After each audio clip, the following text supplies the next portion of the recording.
Hi guys, good morning. Welcome to my vlog. Ako nga pala si Charlene. So ayan, bagong araw na naman. Katatapos ko lang mag-ayos ng sarili ko. Simple lang, walang arte.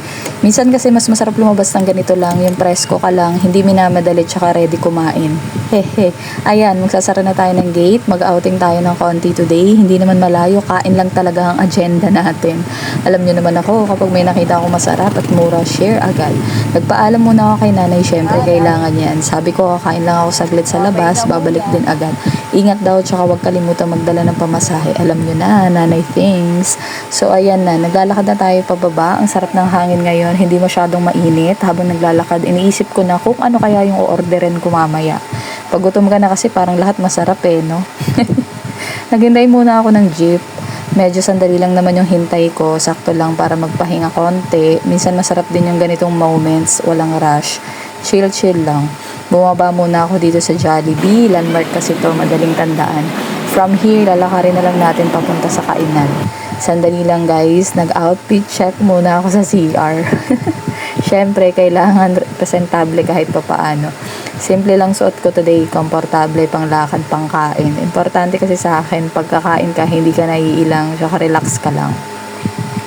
So, ayan na, naglalakad na tayo papunta sa Kabebang Restaurant. Madali lang siya hanapin, guys. Kasi sa tapat lang talaga ng Save More Tanay. As in, hindi ka maliligaw. Perfecto kung namamalengke ka muna tapos gusto mo kumain after. Pagpasok ko dito, napansin ko agad malinis yung lugar, yung mga mesa, yung sahig, pati yung paligid maayos. Nung una, konti pa lang yung mga kumakain, tahimik pa, chill lang yung vibes.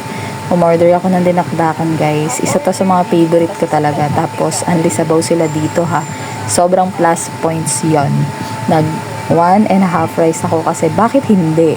Pag masarap ang ulam, deserve ng extra rice. Napansin ko rin yung mga utensils, malinis talaga. Yung kutsara, tinidor, baso, alam mo hinuhugasan ng maayos. Importante ito sa akin kasi di mo talaga malalaman. Dito mo talaga malalaman kung malinis yung pagkain nila, di ba? So, habang kumakain na ako, unti-unti nang may mga dumadating na customers, may mga pumapasok, may umuupo, may umu-order. Dito mo talaga masasabi na maraming kumakain dito kasi dinadayo siya ng mga tao. Yung dinakdakan nila guys, grabe ang sarap. Hindi tinipid, sakto yung timpla, hindi masyadong maalat, hindi rin bland.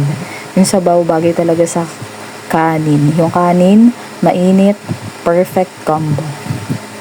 So habang kumakain ako, napapansin ko na tuloy-tuloy yung pasok ng tao. May mga nagbabahog order, may mga half order, may mga full order din. So yung half order nila, half order lang kasi yung dinakdakan ko, 90 pesos yun. So full order is nasa 100 plus pesos. Dayuhin nyo na lang guys. So ang ganda kasi may options ka. Kung solo ka lang, pwede half. Kung marami kayo, pwede full. Overall guys, masasabi ko talagang sulit dito. Masarap yung pagkain, malinis yung lugar, maayos yung utensils, tsaka friendly yung vibe ng kainan. Hindi siya fancy pero alam mong lutong bahay. Yung tipong babalik-balikan mo. So kung mapapadpad kayo dito sa Tanay, lalo na malapit sa Save More, try nyo na rin dumaan sa Kabebang Restaurant. Perfect pang lunch, pang dinner, o kahit quick kain lang. And then, salamat sa panonood guys. Kung nagustuhan nyo yung ganitong klaseng vlog, simple food trip at totoong experience, huwag nyo kalimutang mag-like, comment, at mag-follow. See you sa next kain at kwentuhan. Bye! Thanks for watching.